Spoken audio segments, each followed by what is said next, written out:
Service in Mount Holly, New Jersey has issued a special marine warning for coastal waters from Sandy Hook to Cape May, New Jersey, out 20 nautical miles. Outer waters from Sandy Hook to Great Egg Inlet, New Jersey, out 20 to 40 nautical miles until 10:45 p.m.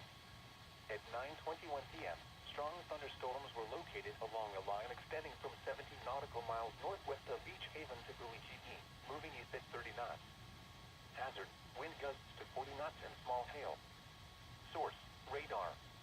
Impact, small craft could be damaged and briefly higher winds and suddenly higher waves.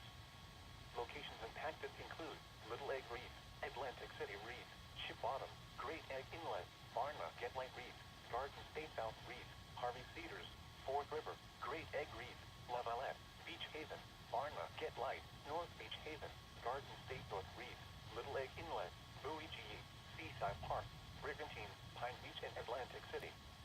Move to safe harbor until hazardous weather passes.